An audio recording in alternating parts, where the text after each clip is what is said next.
What's up, my friends and my new friends? Welcome back to a brand new video. Today in Dragon Ball Super, we are going to be reviewing, breaking down, recapping everything that happened in Dragon Ball Super episode 68. This episode was really different from the previous episodes. It was more like on the filler side.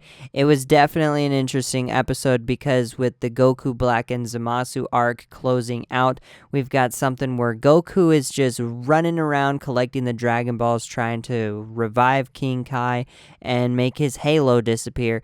And then we've got Bulma on the other hand, who's trying to track down some blue crystal and repair the time machine in secret behind Beerus and Whis. So there's kind of a lot of running around going on here, a lot of distraction, and it's definitely something different for a change. It's more on the filler side, but this episode was okay.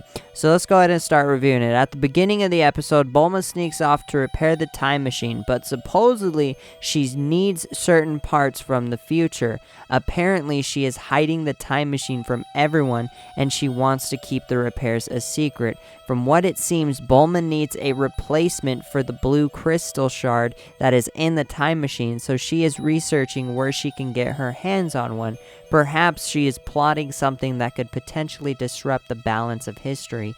Anyway, guys, Goku shows up and he asks her for the Dragon Radar, so she gives it to him because she wants to wish for the location of the blue crystal. Shortly afterwards, Beerus and Whis appear hungry, and Bulma is still trying to desperately hide the time machine from everyone, so she takes them to a crab buffet and she pays for it all and leaves. She literally gives the chef like a million, trillion, bazillion, zillion, quintillion zenny. I don't even know, but she gives the guy a lot of zenny.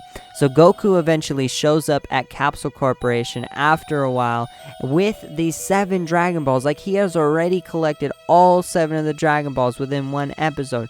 Remember in previous Dragon Ball episodes, like in Dragon Ball Z and Dragon Ball, where it would take almost half of the series or a quarter of the series to collect all 7 Dragon Balls? Now it's just a matter of seconds, a matter of minutes. They're getting these Dragon Balls like right off of the bat. There's not a whole lot of filler. There's more, like long, stretchy arcs and everything like that. But when it comes to Dragon Balls, they're collecting all of these Dragon Balls in like one episode. Maybe we're going to have an arc later down the road where Goku is actually going to go out of his way with the other characters. They're going to venture through, they're going to go on an adventure through space, and they're going to actually have to track down each of the Super Dragon Balls. Because during the Universal Tournament arc, Champa, he already had 6 Super Dragon Balls, and they were missing the 7th Super Dragon Ball.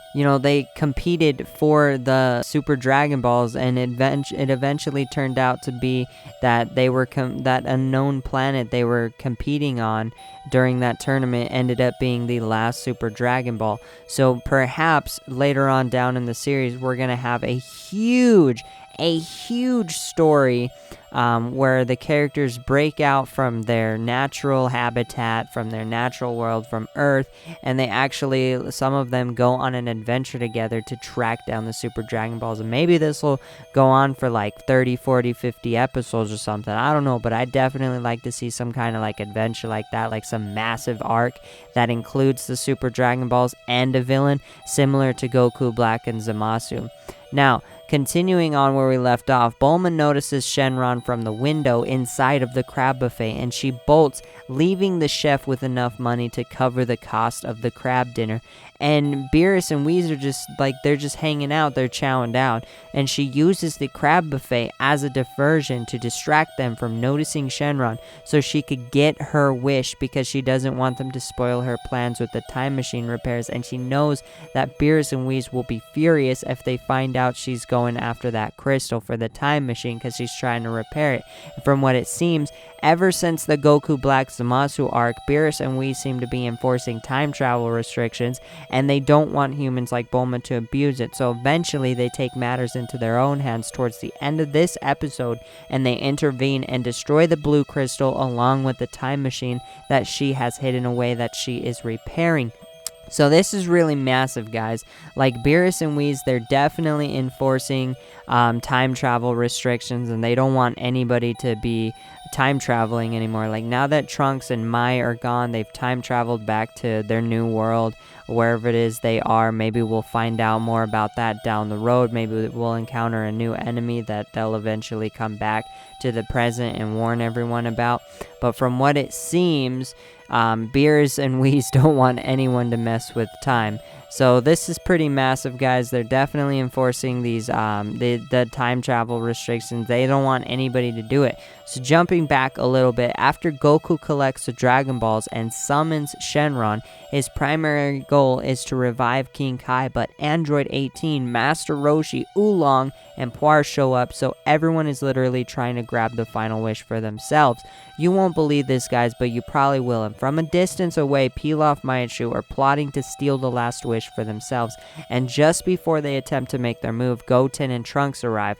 18 sets a perfect example when she says Goten and Trunks shouldn't get a wish because they're little kids and it'll make them greedy and assume they can always use the Dragon Balls to wish for whatever they want and they'll never have to work for anything in their life. Meanwhile, Pilaf tries to intervene, but Gohan unknowingly stomps Pilaf into the ground miles under, and he rushes in towards Goku to ask for a wish. Goku apparently wants Pan to be healthy again because she is sick, and she has a really bad fever, so they use the first wish to heal Pan. Following the first wish, for the second wish, everyone argues with each other and fights over who should get the wish. Pilaf struggles to get back up on his feet, and just after he crawls out of that crater that he's been just like piled under because of Gohan just crushing him down miles under into the ground, just before he can jump in and steal the wish for himself, Bulma drives up and she crushes him with her car. Poor Pilaf, man. Like, he is really the enemy of this episode. Everyone is unknowingly abusing him. First Gohan and now Bulma. I really feel bad for this guy. He's just like been a punching bag through the entirety of this episode, and it's kind of sad, you know. He's been crushed into a wall, he's been crushed in like miles under into the ground, and he's been ran over by Bulma's car. So apparently 18 implies how she wants to use one of the wishes to get something for Krillin, but Bulma says 18 doesn't need to wish for something because Krillin already has everything he could ask for, a family.